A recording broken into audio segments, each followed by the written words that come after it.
Kaya not at all times nung natitignan ko po yan. Ang bilis, malakas yung patakabasag. Isang hatak lang eh. Tawagan mo si Kokoy Batang, baka na kay Kokoy. Kuya Pao, ngayon pa. Sabi ko sa'yo dapat di na tayo napapark dito eh. Safe tayo lang sa gated subdivision. Kuya, nilak mo o hindi? Nilak po, ma'am. Asan yung susi? Ito po. Ano?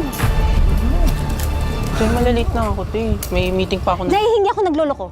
Baka prank na naman to, Dahil hindi kita ipaprank ng kotse ko nawawala. Nabangga ho ba kayo kanina nagpaparking kayo? Ba't may basago rito? Magtawag nga tayo kuya ng pulis. Hindi kita lolokohin sa ganito, okay? Kasi yung video natin, mamimili tayo. Pero ngayon, may problema talaga. May naiwan ako dun eh. Ano? AirPods ko dun. AirPods talaga. Paolo, ano na ako? Gagay. Kuya, ano?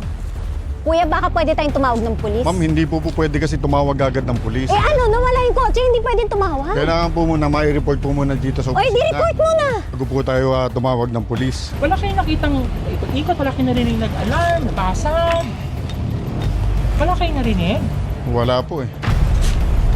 Oh my. Oh my. Kuya Pao, can you call Range Rover? Maybe they towed it.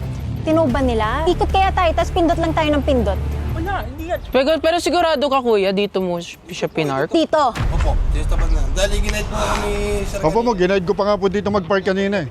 Si kuya, yung AirPods ko nandun eh. Mga nasa 25 yun eh. 25,000. Magkalma lang, kalma lang. Hindi ako Kalma. nabibiro ah. Kalma.